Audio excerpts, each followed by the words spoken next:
ones that were written by men, really focus on the technical aspects of mining. But the books and the memoirs and the journals that we have from the women really depict what life was like in these mining camps. And they have, some of the richest stories and some of those firsthand experiences. So we're so lucky today to be able to know about life in mining towns from women like Ellis, Mabel Barbie Lee, and Harriet Fishbacus. And there are many other women as well who had their own accounts, but and they were not in this show. But one of the things that's unfortunate is our show is only 26 minutes and 40 seconds long, and it's a lot of information to pack into that short time period. And even the stories of these three women, there's so many more experiences that they had and interesting stories that they had to share that didn't make this cut. So I encourage you, if you're interested in learning more about these three women, to read their books and find out more about those experiences.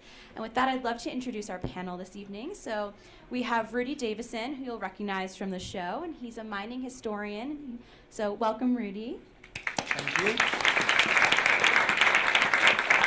And then we're very lucky this evening to have Gloria Sandell and Zandra Ellis, who both were miners in gold mines themselves up in Silverton. So we'll be able to hear about their experiences as well. So I'd love to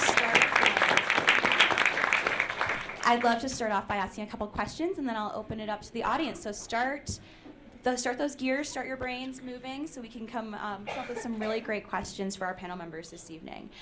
So first, I'd love to ask Gloria and Zandra, what are some of the differences? 'Cause you were both in the mines in the 70s, so talk a little bit about the differences in the mining camps and the mining towns. What was Silverton like in the 70s, and was it similar to what we saw here or completely different?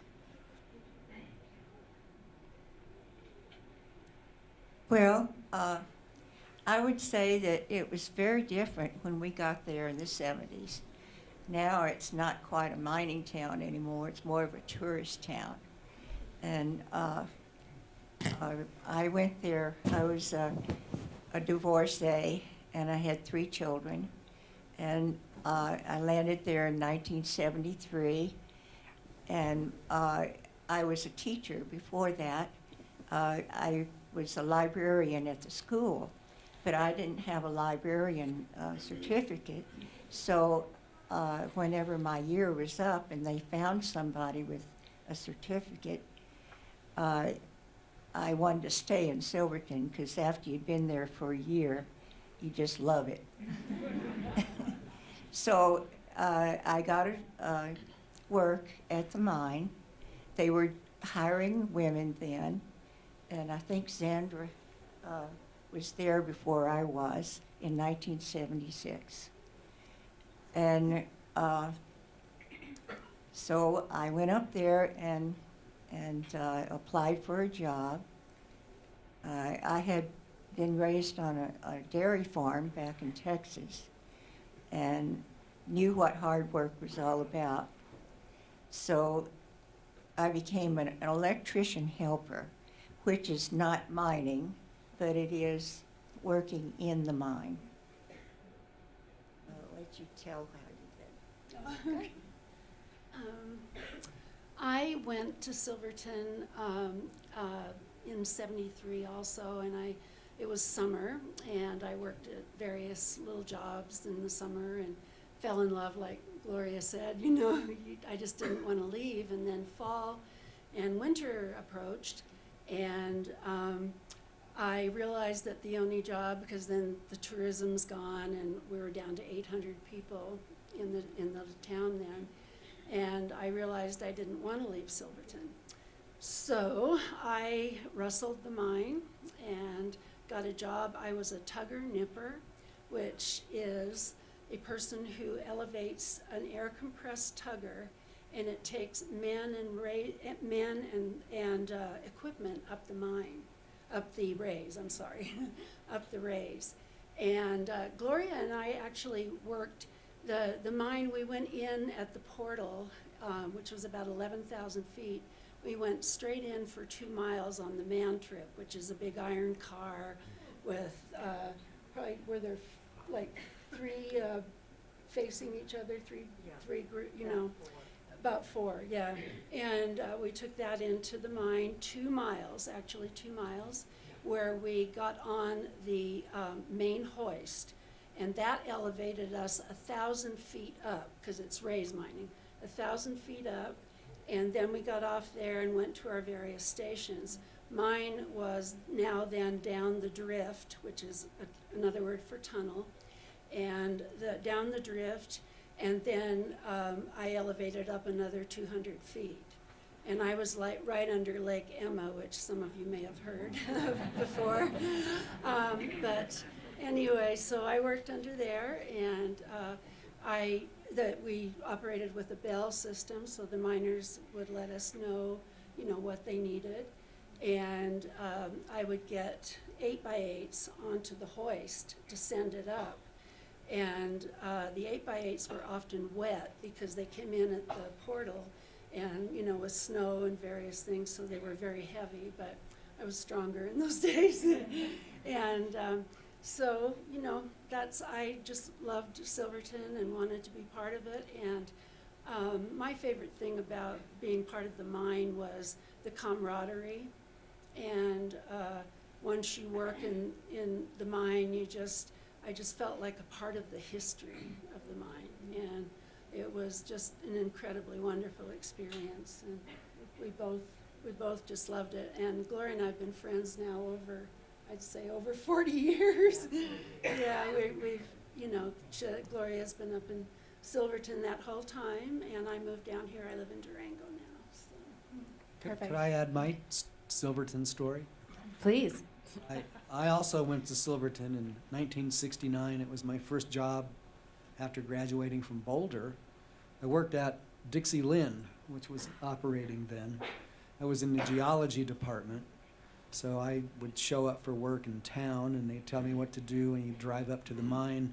I didn't get to ride in on a man trip. I got to walk in. And I loved it. It was really great. I got to know pretty much every square inch of the mine. And then my girlfriend showed up. And I didn't really get a chance to stay in Silverton like they did, because the sheriff showed up and said, "Son, you're not married. You got two choices. You can either spend your time in the jail or leave." So I got to move to Durango and then commute to Silverton. And then the U.S. Army wrote me a little letter that said greetings. So I also had to leave.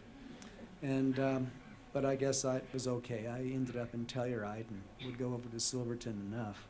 Good. And I have another question, and I know I mentioned this to you both before, but I'd love to ask this in front of an audience. So one of the things that I've heard in research about mining is that a lot of miners are very superstitious, and there's been a rumor I heard that a lot of miners believe that women in the mine, having a woman in the mine can be quite catastrophic. So I'd love to hear you talk about that. Did you ever hear anyone say anything about that to you? Well, we had several ladies who had started working before I did. So actually, they were the ones who might have gotten some questionable comments to them quite a bit there. My first job as an electrician helper was to go around and ask the miners what they needed in the way of electricity, because my electrical boss was afraid of the miners. They wouldn't go up and ask them. And so they sent me instead. And then I would go back and report what they did. But I had no electrical experience when I started out working there. And they taught me how to connect slushers and to do all of the lights for going up and down the raises. And I did all of that for 8.5 years. Anything to add? I was the fourth woman underground at Sunnyside Mine, and I found them really very good to us. I know that the first person underground, and that's a different story, and I won't go into that. She had some difficulty, but You know, really overall, I think they were very good to us. There's a lot of joking in a mine, a lot of humor because it's so dangerous. And they like to joke with us, and I was really amenable to that, including the pie cans, which are our lunch boxes, the metal cans that included a couple of mice at the portal, you know, because the mice would get eat. And so I got that in my pie can when I got to my doghouse, and that was nice. And and then I was also tied to the man trip. One day I had decided I was going to get on one car, and two of the miners decided that wasn't where I was going. I was riding with them that day. So they took the battery cable to my hard hat and my light, and tied me to the man trip. And I said, okay, you know, I'm going. And they were great. They had a great sense of humor, and you know, I got to see a lot of the places in the mine. And one of the things that Gloria and I had to do a number of times was climb down 1,000 feet of ladder when the electricity went out. And as you climb down, the steps get, you know, slippery, you know, really slippery and wet. And so then and you go down to a platform, and then you turn, you go down some more and some more. And by the time you get to the bottom, to the main area, your legs are like just rubber, you know, you just feel like they're gonna collapse. But we had a lot of good humorous times underground too, so. I'm known as Half Step, and she's known as Step and a Half. We were always together, and we'd always walk around the town, you know, and obviously, you know, we're quite different in height. Yeah, those were our nicknames. Everybody had a nickname in the mine. Mhm. One was called Vapor Lock. Yeah, six pack. What were some of the others? Six Pack and Lips and something else. Yeah, and Gumby. You know, Gumby, yeah. yeah. So. Good. So, does anyone out there have any questions? Yeah. I wanted to ask Rudy where the Dixieland workings were. Oh, well, you leave Silverton and follow the Animas River up to Howardsville, and then you turn there and go up Cunningham Gulch. And it's still operating as a tourist mine now. But Dixieland owned a lot of claims, a lot of mines that went all the way up to the Highland Mary at the end of Cunningham Gulch. And I was a sampler, so I got to go to all the different mines. Of course. Rudy, I wanted to ask you a question. How long did you live in Telluride then after that? Did you live into the mid-70s? Oh, no, I went back to take the physical for Uncle Sam and failed that. Oh, And Dixie Lynn rehired me and sent me down to Payson, Arizona, where I worked on a cinnabar exploration. mm-hmm, And that didn't work out. mm-hmm. And by then I'd figured out with my geography degree it really was incompatible with geology. Mm-hmm. So I stayed in Denver and worked at the Denver Zoo for a number of years until I figured out there were too many Californians moving to Colorado. And I immigrated to New Zealand. Worked for the Ministry of Agriculture and Fisheries. But my father retired from his law practice, was going to buy the Telluride Times newspaper, and that's what dragged me back, and I just stayed in Telluride. Well, one of the reasons I asked you that also is because we had a woman who came in, and her name was Big Red, and I think was her name Linda? I can't remember her. Yeah, and she was about as tall as I am, and she was just this lovely woman from Chicago, you know, and she worked in there, and I understood when she left that she became part of the sheriff's department in Telluride, but I don't know if that corresponded with the same time you were there. Do you remember? Well, She had very beautiful red hair. Do you remember what year that was? It must have been maybe 77 that she left and went to that area. Well, I got to Telluride a few years earlier than that, Yes, yeah, that's what you but said. I had the newspaper, and I can tell you that was a 24-hour-a-day job. Yeah, oh, I'm sure. So I didn't really want to meet the marshal's department or the sheriff's department. Well, she was actually very nice woman, young woman. So I'm going to ask another question, but while I'm asking, while they're answering, if you just raise your hand, Alex will come to you with the microphone so you can ask a question and we can hear what you're saying. So I was wondering, since you were all living up at the mines in Silverton, did you ever have any trouble cooking or baking or any of the issues that Harriet had in the show? Did we have any trouble cooking or baking? Oh, yes. Any entertaining stories you can share with us? I came from 10 feet above sea level down in Texas. And when I got up to 9,400 feet, nothing worked. For some reason, it seemed like I didn't do much cooking in those days. Good. Oh, can I add something? Yep. Well, when you read The Tomboy Bride, it's up at elevation, and you get about 9 months of winter. So they didn't have to worry too much about refrigeration. You just put things outside and they'd freeze. And when I was still a student at Boulder, I had a summer job at Climax Molybdenum and lived up there at the mine in a boarding house. And you would make lunch, nobody else would make it for you, and I just hung what I didn't use out the window. And it snowed a lot there. Perfect. That was in July. Oh my God. So we have a question down here. I think it's amazing that you were so deep into the mountains. And what was the scariest experience you had in the mines? Well, I was up there on Saturday before the Lake Emma came through and washed the mine out. But it happened on a Sunday when nobody was in there. And, we had a shrine put up in Silverton for safety.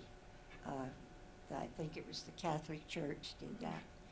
And it seems like that we didn't have as many accidents when they got the shrine built as it did before that. And so I would have been back in there on Monday morning to work, and it just happened. It came through on Sunday. That was the most dangerous time. Any other stories you'd like to share? My scariest time was I got to work, I came out, I started to take the men up the raise and, operating my machine, and cable just came shooting out at me. And the men were up about 30 feet and it just went boom, just like that. And through, there was a geologist, it threw him out. He had broken bones in his foot. The miner that was behind him, you would stand like this in the mine on the skips, the hoist, and facing out, and then someone behind you, and it just threw one of the local miners out onto the drift, and I didn't know what was, it just the cable just came shooting at me, and there was nobody around, so I checked on them and I ran down the drift, and I found one of the miners, and he grabbed, we had stretchers underground, and I ran across, there was like this sheer drop below. I just was running through the drift, and I yelled at one of the miners, and I said, "Accident." That was I couldn't get anything else. Accident. He just dropped what he was doing, came, we got the hoist, or the stretcher together at one end. I was on one end, he was on the other, went back, and by then we were able to get some help, but then the electricity went out in the main part of the mine, so they had to strap him to the hoist, and then get him to Durango, and he was probably 6 months in the hospital he was in traction, and that was one of the scariest experiences I'd ever had in my life. And It was really hard to go to work after that. I was really terrified, and I felt so bad. I got down and did what I could, beside the man. But and then I went to Dale Thompson, who was our superintendent, yeah. And I said, I don't want to run the hoist anymore. And he said, well, he put me on another crew for a while just because I was so nervous, but I eventually ended up back at the hoist. But he said that the miner had talked to him days before, and I didn't know this, that he needed to get up there and check that cable because a lot of water had been dripping down on it for a long period of time. And of course, I felt terrible, but so I went down and visited him in the hospital, and it was really scary. that I still never forget that. It was just really terrifying. Yeah, sounds terrifying. That's another question. I have Go ahead, raise your hand. two questions. The first question is, what was the life expectancy of men and women in the mines? And the second question is, on average, can you estimate about how long a miner would stay in the mining occupation and before they decided it was time to give up and leave, assuming they weren't striking anything? Well, I know, the film, shows it was much worse. And, Victorian times mining was just, we had it good compared to what that would have been. And the sunny side depended a lot on the economy, so you'd have miners that would work as long as they could, or they would, we didn't have a lot of tramp mining in those days at the sunny side, do you think, Gloria? No, so mostly they'd stay with it, but a number of years, I'm sure, I came in, there were people that had worked there for ages, My daughter's grandfather and her father were both miners, locals of Silverton. And I don't know if anybody's ever seen the cars that go across, when you're going out, that are up in the air. My daughter's grandfather used to ride to that and to work, when he was a younger man. And if you can imagine how freezing cold that must have been and how tough you'd have to be, and then end up at the side of a mountain, and then start drilling and doing your thing. But so, I think people came and went, but they, the miners that were making really good money stayed there, I think, for a number of years.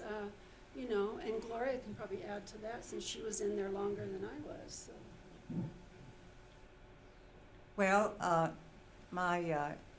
as I was working in the mine, I met my second husband, and his name was Jerry Sandell, and his father had been the mining engineer for the old 100 mine, and that was up Cunningham Gulch, what he was talking about. And the point is, that he had to ride those little cars too. He mined his way through college and got a law degree. And then he was a lawyer for a while, and he decided that he didn't like that life as much as he liked mining. So he came back, and that's when we met in Silverton. But I remember him talking about the ore cars they had to ride down from the mountainside to go to the mill. Any other questions?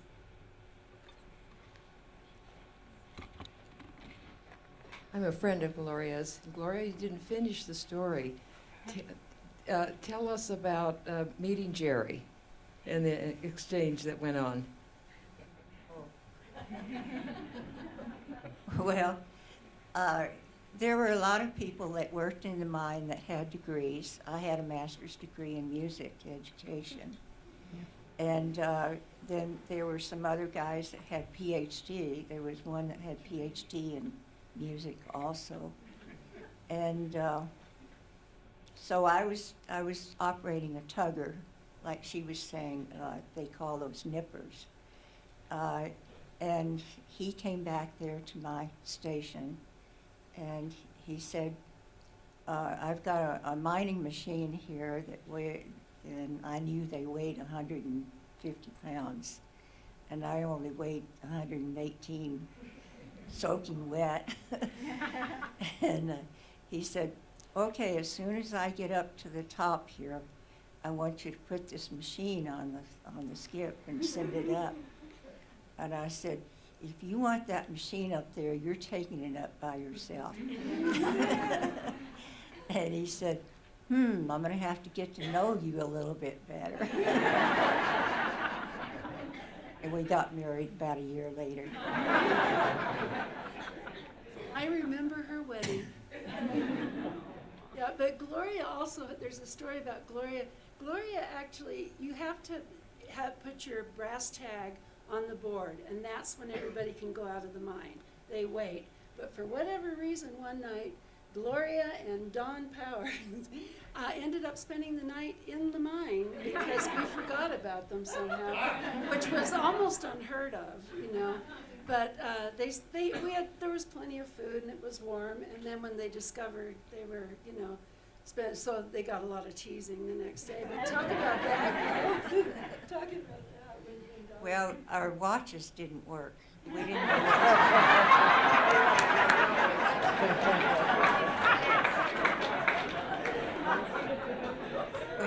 when you're down there, you have no watches, you know, that you can go by. And we were doing some work at a station way back in the back of the mine, and we came out to our electrical shop that we had on F level, and nobody was there. And so he looked at his watch and he said, it's not time for us to go down yet. And I said, well, there's nobody at the skip, nobody here to take us all the way down. And found out that the watch had stopped along the way. Next question.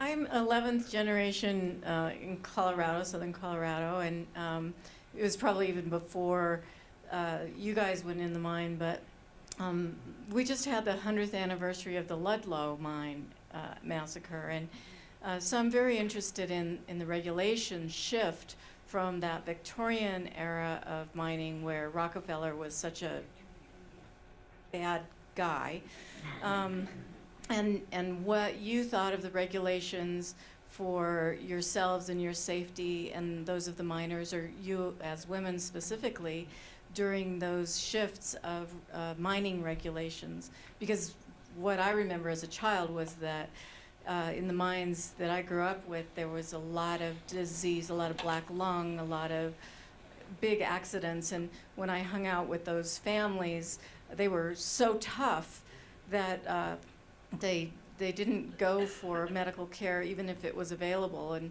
you know, when you took a swig of White Lightning with them, you knew they were tough people. Well, let's see, how would I answer that? I've read about the Ludlow mine, and there was probably more silicosis in that one than there was in our hard rock mining. We had hard rock mining, which is different from a lot of the coal mining and all of the other mines, you know, that had uranium in it.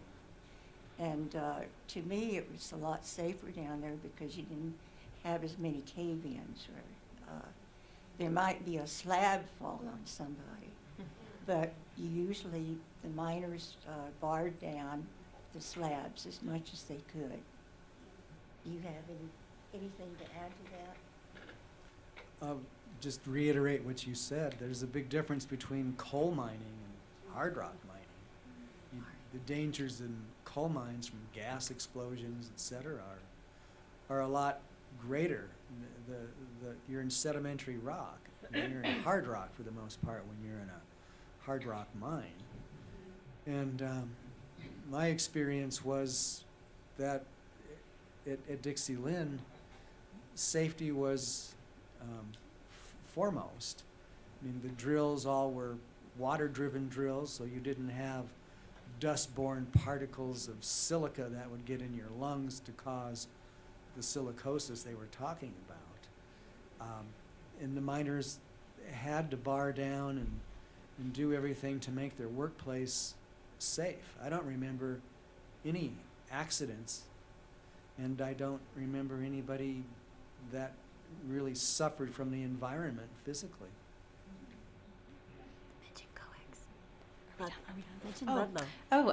So if you're interested in learning more about Ludlow, we did actually produce an episode in season 1 about the Ludlow massacre.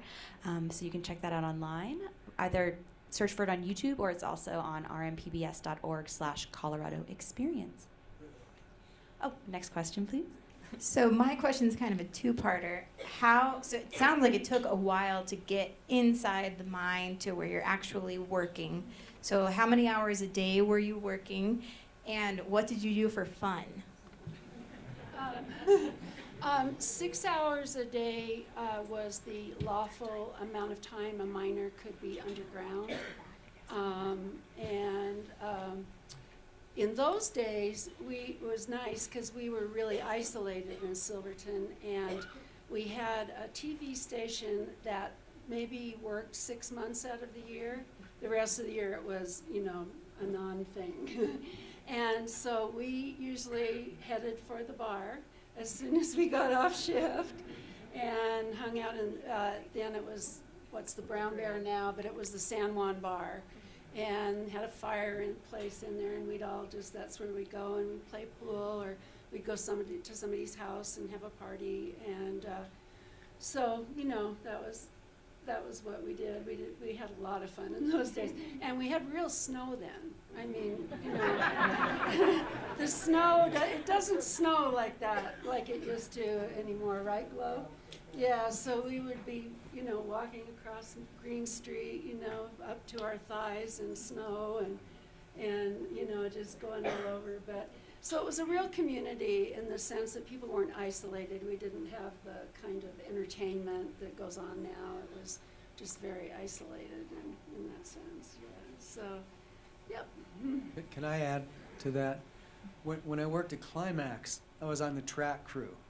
And it was a developmental level you went to, which was the bottom of the mine.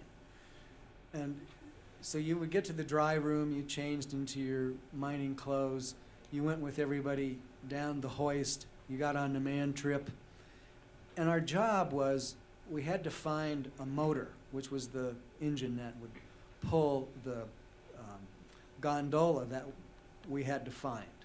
So you really didn't know where it was located. You had some vague ideas from somebody that might have told you on the previous shift. So I had a partner. Well, actually, I was his partner. And you'd get off where you thought you might have the best chance to find the motor, and you would spend anywhere from a half an hour to an hour looking for the motor, and then you had to find this gondola. Once you found the gondola, your job was to drive it to the shaft where you would call down a load of gravel. And you were the lowest priority on the rail line that went underground. So anytime any other motor came in the opposite direction, you had to find some place to pull off. And that could take another hour or so. So we started work at, I guess it was 7 o'clock in the morning or whatever. And it was about 11 o'clock in the morning before you finally got to the shaft. And then you'd call down the gravel, and it would take whatever time it did. And when you heard it coming, you realized how high up it was, and it was coming really fast. But you would load your gondola, and the next priority was to find a place to put it and have lunch. So after lunch, then you had to deliver it. And when you finally delivered it, then it was time to start quitting. So to answer your question, I think the actual work time was probably only about 2 hours. Not so for us. Of course.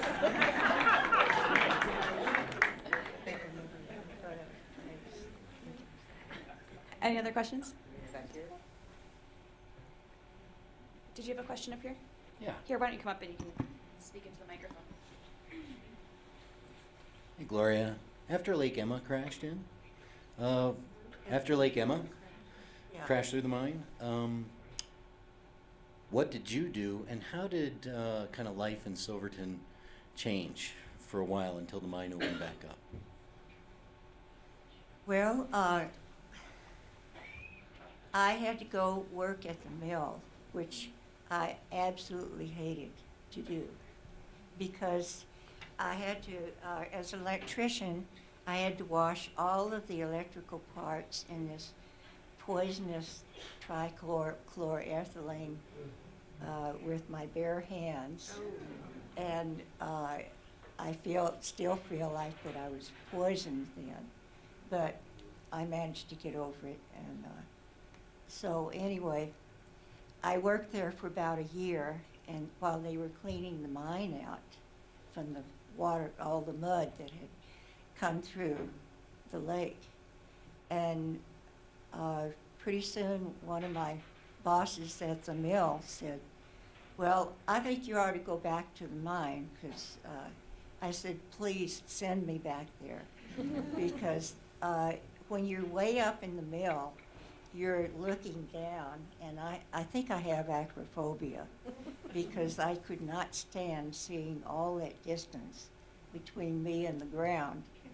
And whereas when you're in the mine, you see only the things that are where your light shines, and you don't feel the claustrophobia in the drifts, because you're just looking down where the light is. And so I got to go back in the mine, and I was much happier. I was going to ask, you've talked about you felt you were fairly well treated in the mine. Were your salaries or your pay different from what the men got for the same jobs? No. Well, ours were much less, of course. The miners had contracts that they could make a lot of money with.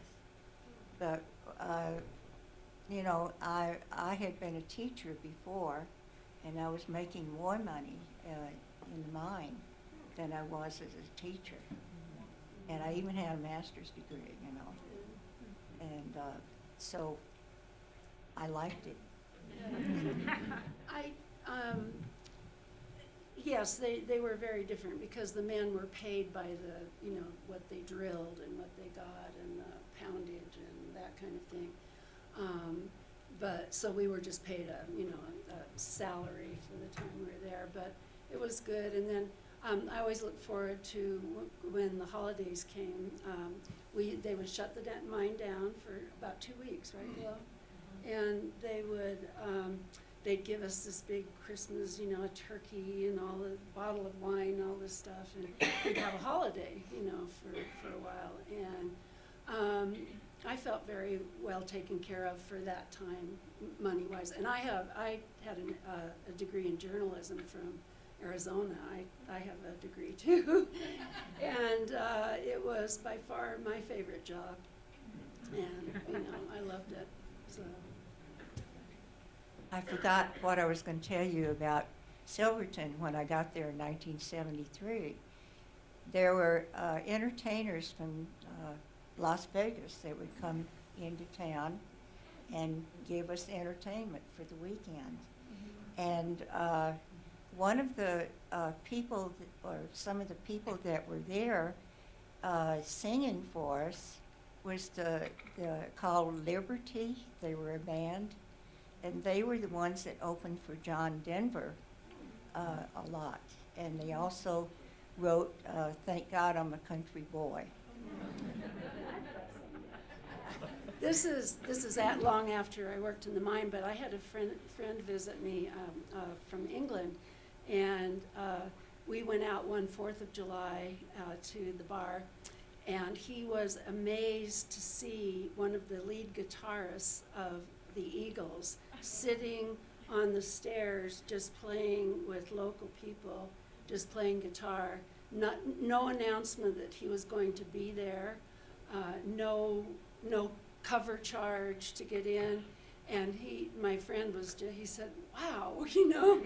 And I said, yeah, that's Silverton for you. You know? Yeah, so, yeah. All right, we have time for one last question. Anyone? Oh, there's one over here in the corner. Just curious what it felt like to work in the darkness. So you would go in for 6 hours and be in the dark, come out. Now, knowing sometimes about Silverton winters, that might not be so bad. But I would guess that many a time it wasn't, maybe you don't want to go into the darkness. Was that a difficult thing to do?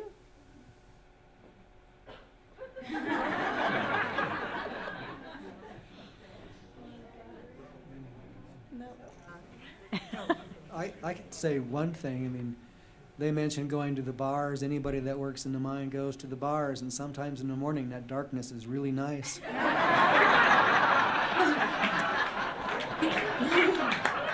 before I went underground, the night before, I wondered, what is this going to be like? You know, I could only imagine what it was like. I'd never been in a mine.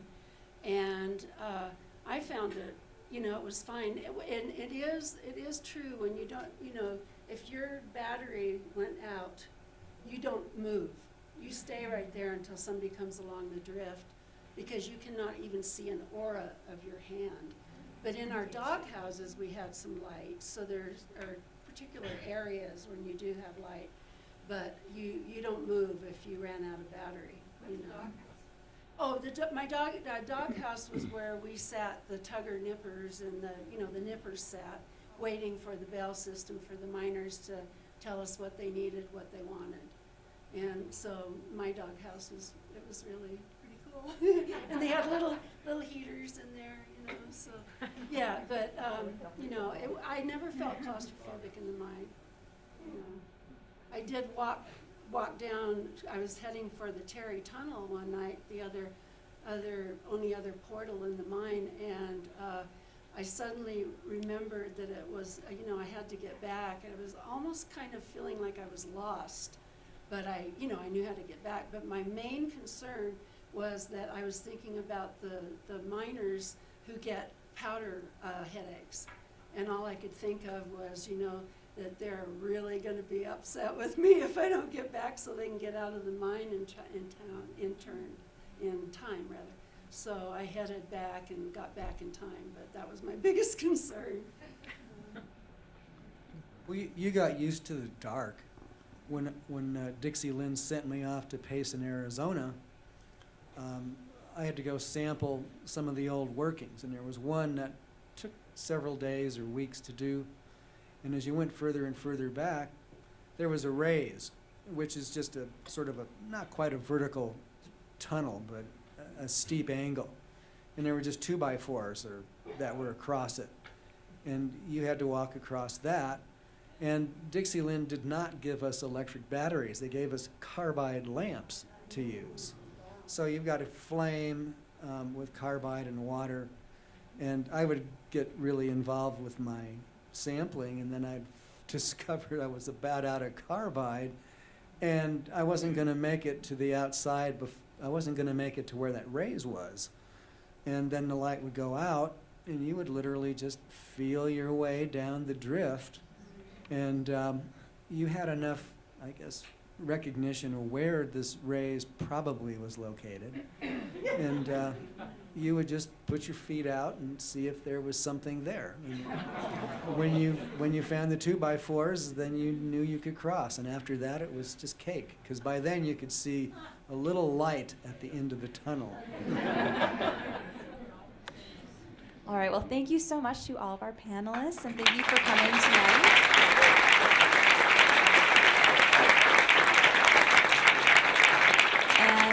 And if you enjoyed tonight's show. If you'd like to watch it again, it will air this Thursday at 7 p.m. on Rocky Mountain PBS. Or if you have friends you think would like to watch, let them know that it will be on. And as we mentioned before, Colorado Experience airs Thursdays at 7. And while not every episode is about the ladies who mine, we do have some other really fun topics about the people, places, and events that make the state. So thank you so much. And yep. Is there a way, I have a sister in New York State that would love to watch this. Yes. How can they watch it? So all of the episodes are available online the day after they air. So we post everything to our Facebook page. If you go to Facebook, just look up Colorado Experience. They're all on YouTube, and you can also find them on rmpbs.org/Colorado Experience. So this episode will be online on Friday. So if there's someone outside the state or someone who doesn't have a chance to catch it live on television, they can always watch it online on Friday. Or the World on Sundays at 2 Oh, nationally. yes, we also air nationwide on the World Channel, Sundays at noon. Oh, sorry. Well, thank you all so much. Have a safe night.